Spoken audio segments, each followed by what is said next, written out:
My name's Dave Dubeau, founder of MoneyPartnerFormula.com, and this show is built for everyday real estate investors who are actively doing deals and looking to scale using other people's money. So if you're an active real estate investor and you want to get featured on this show to talk about your own real estate and capital raising experiences, then just go to daveinterviewsyou.com. Now let's get rolling with this episode, and remember to subscribe for daily interview content. Hey kids, welcome back. Let me ask you a question. When it comes to real estate, specifically multifamily real estate, aka apartment buildings, you've probably heard of intrinsic value. You've probably heard of market value. Do you know what the difference really is? Well, today's special guest, zooming in from beautiful Arkansas, Joshua Harmon, does know a thing or two about this. In fact, Joshua has been in real estate since 2016 when he first got involved as a residential real estate agent. Then he and his wife opened up their own shop for doing commercial real estate in 2019. They liked that so much that I think in 2021, they started buying their own deals. And since then, they built up a portfolio of over 500 units in that market. And he really understands, not just for himself, but for his clients as well, the difference between an intrinsic and market value of properties. So Joshua, welcome to the show. Great to have you. Thanks, Dave. That was a generous intro. I appreciate it. Well, it gives you something to live up to, doesn't it, buddy? So give us a little snapshot, if you would, what the portfolio currently consists of, what kind of properties, what market area you like to focus on. Let's just kind of get the gist of that, okay? Yeah, for sure. First off, thanks for having a platform, Dave. You know, bringing people together. You know, that's awesome. Providing value to the investment community. Portfolio, like you said, right around 500 units, depending on the day. Day of the week. Yep. I may sell one, I may buy one. You just never really know what's going on. But 500 or so units, smallest properties, 24 units, largest properties, 145, all based in my backyard in Arkansas. We're based in Western Arkansas, Fort Smith. So all the units. What size of a market area is that, Joshua? I'm not familiar with Fort Smith. Haven't had the pleasure of visiting your area of the woods yet. Yeah, good question. So Fort Smith is the second largest city in Arkansas behind Little Rock. Okay. It's on the western part of the state. So, sometimes I like to joke that Fort Smith is the ass crack of Arkansas. It's right on the border of Arkansas and Oklahoma. So 5 minutes across the downtown of Fort Smith, you're literally in eastern Oklahoma. So, yeah, all of our units are here. And what's the population base around there? You said it's the second largest city in Arkansas. What does that mean? It's about 100,000 or so in the MSA. Obviously, the Northwest Arkansas area where Bentonville, Arkansas Walmart headquarters is located is just blown up. I mean, whenever the Waltons required all vendors to be based in Bentonville, I mean, it was game over. So, wow. It's really grown there, but we're about an hour drive from there as well. Okay, cool. And now the portfolio, you've got a variety of different kind of property sizes, fairly consistent market area that you focus on. What does your buy box look like? Like, what are you looking for? And what does intrinsic value mean to you versus market value? That's a good question, man. I'm a real estate broker as well. Like you said, I specifically focus on multifamily. So over the past, I'd say 3 years or so, my buy box has really been, hey, I want to buy people's problems. So the only assets that I've purchased over the past maybe 2 or 3 years are deals that nobody else wanted to buy, nobody was interested in. And me just being here and transacting, I've transacted thousands of multifamily units in this area. So I really know which properties are just, not as attractive to probably my clients because I didn't really want to compete with them, Yeah, it's because a bit of a conflict of interest there, right? It can be like, hey, you're just sending me your trash deals, right? But when I buy a deal, since 2021, any deal that I've bought, it's been a deal that nobody wanted. So you're taking the leftovers, basically. Is that what I'm understanding? I took the leftovers for the most part. Today, I've 2021, I only owned 12 units. So I bought a 6 duplex portfolio in Charleston, Arkansas, which if you Google Charleston, Arkansas, all you'll find is, hey, they're trying to bring the biggest prison in Arkansas to Charleston, this small town. And everybody hates it. They don't want that to happen. So that's probably all you'll find. But I bought 6 duplexes there in 2021. And that was my first deal with the thought of, hey, I'm going to buy deals to build wealth for myself. Yeah. I did deals before then, but it wasn't to build, anything fancy. It was just, hey, it was an opportunity. But when I bought that deal, those 6 duplexes in Charleston that nobody else wanted, I said, I'm gonna be intentional and I'm going to start trying to build wealth for me and my family. And, since that deal, we've bought, 400 plus units. So, yeah. So again, you're taking the deals that nobody else wants. yeah. So kind of paint a picture for me. I don't know, maybe not the 6 duplexes, but like one of your multifamily properties. Sure. And kind of paint the before, during, and after scenario there. What was it? Why did nobody else want to touch it with a 10-foot pole? What did you guys do with it? For sure, man. And every deal is different. Every deal has a story. And you told me in the intro, hey, we try to keep these brief. So I won't tell all of them, but every deal, just one. Just pick one, your favorite. Sure. Every deal has a story. And I think that's the number one thing you need to find. Like when you find a property, somebody sends you a deal, you see it on the MLS, you got to find out what the story is, right? What's the story? Like nobody wants to partner with you. No bank wants to lend on a deal with no story, right? So probably the most eventful story. We'll start with that one. 145 units, has been vacant for almost 15 years. Wow. All 145 units have been vacant for 15 years. You heard that right. Okay. Years. Where was it? Where is it? Center of town, Fort Smith, Arkansas. It's an eyesore, right? It's been the eyesore forever, right? So you definitely do this forever. Nobody wants this deal. It's been listed. Everybody's seen it. Everybody's walked it. It's completely vacant. And was it abandoned after somebody built it, or was it at one point a nice property that just went to crap? Yeah, I mean, it was a property that had been, fully occupied and operating at some point, right? People in their 40s, early 40s, they've all hung out and, lived at the property. And people tell me all the time, like, hey, it's called the Lofts on Kincaid now. You guys can all look it up. But people stop me in the barbershop, like, hey, how's that property going? Everybody's invested into this, like, 'cause everybody's hung out there. They've been to the pools and, That's a small town. I mean, people don't what else. And if you've been around the block a few times, and if you don't come from means like myself, and my wife actually introduced me to this, right? You just go to an apartment complex and go to the pool. I mean, nobody really asks you, do you live here or not? You just go show up. So I get a lot of those stories like, hey, I used to live there. But the property had been vacant for 15 years. I got somehow roped into a city council meeting where this property was the topic of conversation, because at this point, the city needs to abate the property, right? They've been abandoned. Homeless people living there is unsafe, right? Yeah. The property is 5+ acres. It's right next to a park as well, a really popular park. So the city wants to make sure it's safe. So they brought me to the city council meeting, they asked me to be in attendance, and they said, hey, we're going to bring up Joshua Harmon, local multifamily broker. He's going to tell us what his opinion on the property. I'm like, okay, sure. And all I know is affordable housing, right? That's something that I believe in. My firm, Bell Point Capital, we want to provide affordable housing, right? So that's really all I know. So I tell them, hey, let's provide more housing. We all need it, right? And they said, yeah, that's a great idea. So I end up on the news. A few people at the city level called me and said, hey, why don't you talk directly to the bank?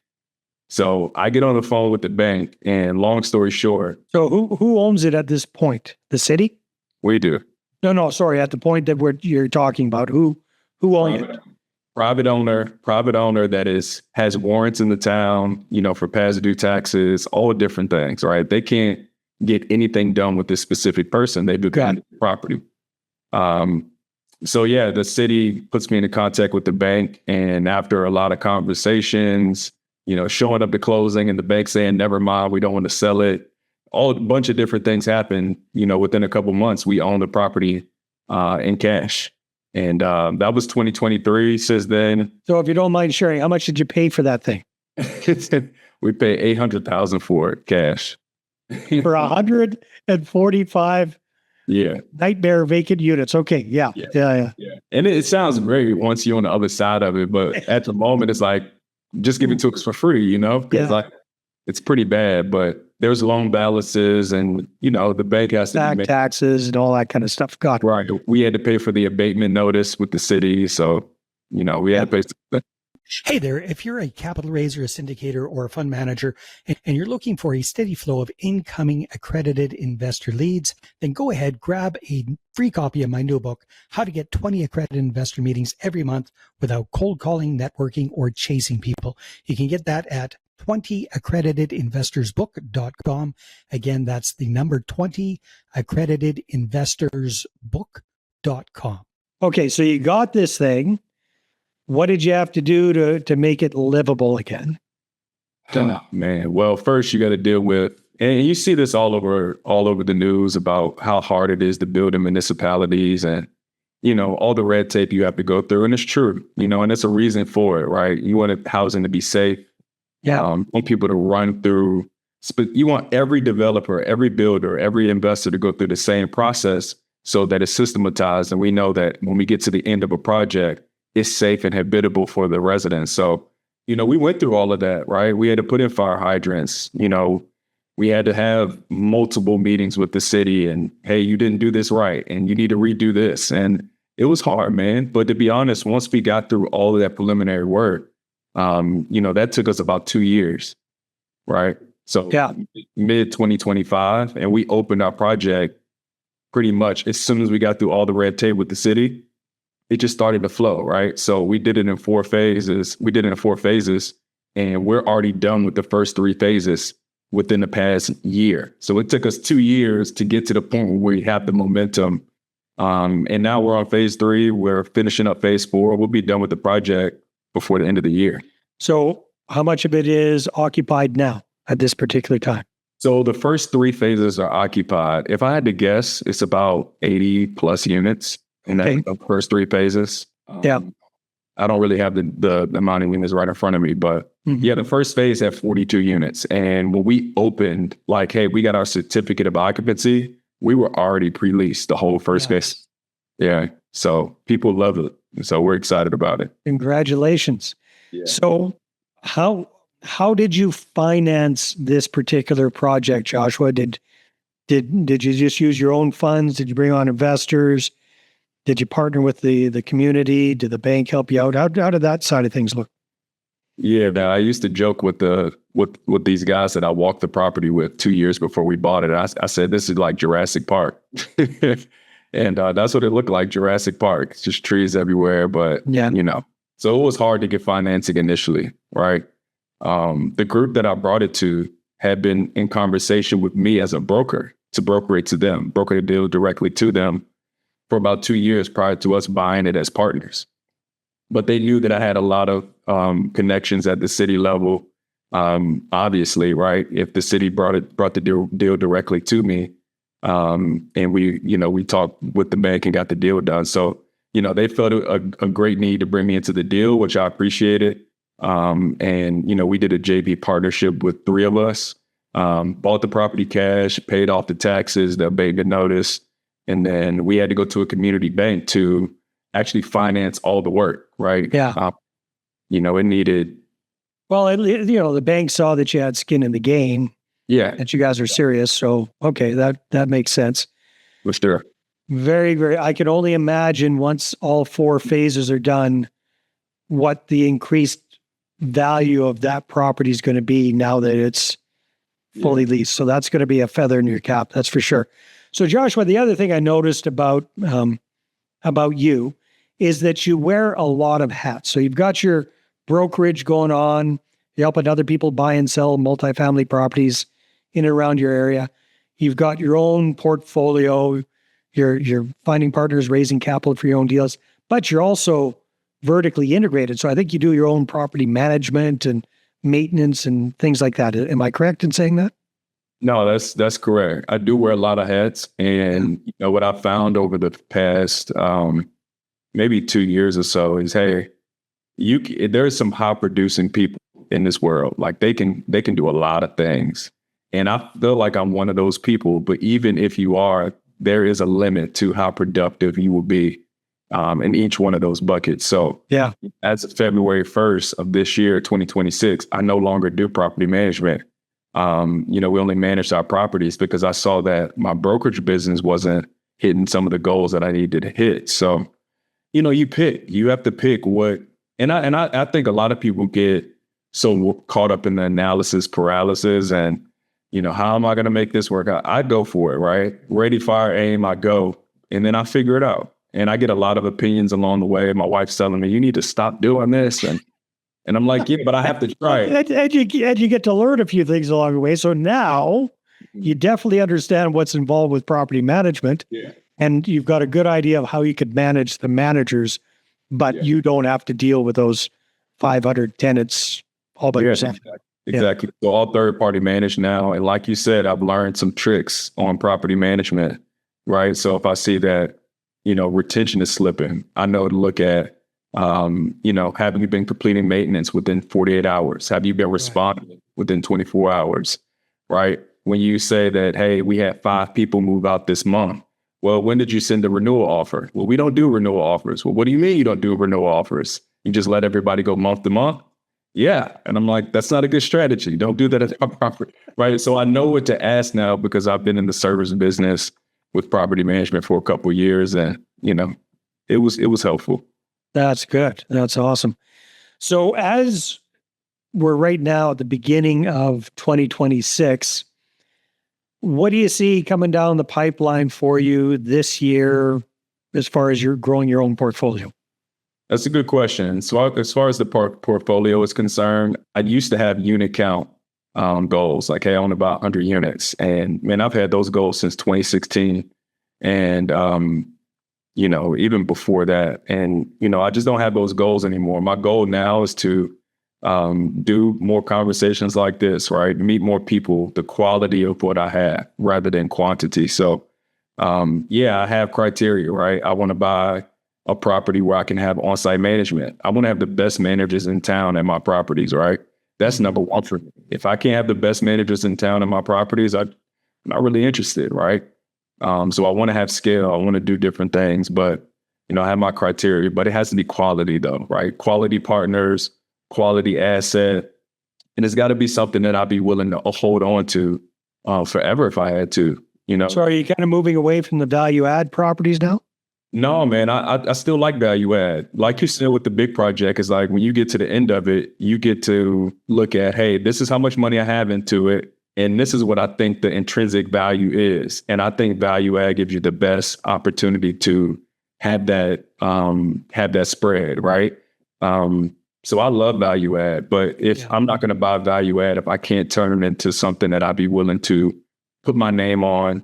You don't want to buy a piece of crap and keep it as a piece of crap. You want to be able to. I'm not buying everybody's just problems if I can't turn it around into something I could be proud of, What have you discovered over the last few years that you've been doing this when it comes to joint venture partners, investors, raising capital for your deals? Yeah, I've made every partner mistake you can have made, right? And when you scale as fast as I did, things are going to break. I think it was, is it Mark Zuckerberg? I think he said, you guys just need to break shit faster. Yeah, a good old Marky Mark, huh? Yeah, so I did that, right? I've had some partnerships where it was awesome. I doubled their money in a year, right? We bought a property, we fixed it up, I sold it, we doubled our money in 1 year, right? I've had some deals where it's like, hey, man, I don't know what we're going to do, and we need to figure this out together. And they're like, no, you need to figure this out. So, I've been all over the spectrum as far as partnerships. I will say one thing that I look for in a partner is, hey, when things get tough, can I count on you? Can I count on you for whatever that is? Your capacity may only be capital. You may be only able to provide capital. When things get tough, can I call you? And if the answer is no on day one, it's definitely going to be no when something happens, right? Yeah, that's a pretty good indicator. This is the only 150K I've got. Don't call me. Call me when you got money for me. And it's like, that's probably not somebody I want to work with today. But 3 years ago, 4 years ago, come on, let's go. Let's do this. And it's like, things change. So depending on where you are in your investment career, I would say you have to take different risks. Today, that's not a risk I would take. 4 years ago, in order to grow and learn, I bring that person in probably. But know your temperament as well, because I want people today who can share the risk with me, right? I don't just need people's money, right? Right. You're looking for partners. You're looking for joint venture partners. Sure. And AJ Osborne, he does self-storage. He always talk about the divorce, right? It's like, you're married to this person. So talk about the divorce right now, right? Before the partnership even gets going, before you close, for this money exchange. Hey, these are all the ways that we can divorce each other. It's like the prenup, right? Those entity docs. And, I thought that was really interesting. And I think that's something that, whether you're new or experienced, take that idea and really run with it, because stuff goes wrong, right? Sometimes you need to have that, that paperwork in place, so both of you know how to operate if you want to move on from each other. Yeah, the exit strategy. Awesome, Joshua. This has been great. If people want to connect with you and find out more, where should they go? Yeah, for sure. You can email me at joshua@harmonrealestatecompany.com. It's always spelled out. Same entity and same, email for 7 years now. So, but I guess if they had to go to a website or social media, which is your preference? Yeah, LinkedIn. You can reach out to me on LinkedIn, Joshua Harmon Sr. And email is joshua@harmonrealestatecompany.com, and website, harmonrealestatecompany.com as well. Perfect. Joshua, thanks for being on the show. Thanks, Dave. I appreciate your time. All right, everybody, take care and see you on the next one. Hey there, I really hope you enjoyed that episode. And as always, if you want to listen to more daily interview content, make sure you subscribe. And if you're an active real estate investor and you're doing deals and you'd like to get featured on this show, then just head over to daveinterviewsyou.com.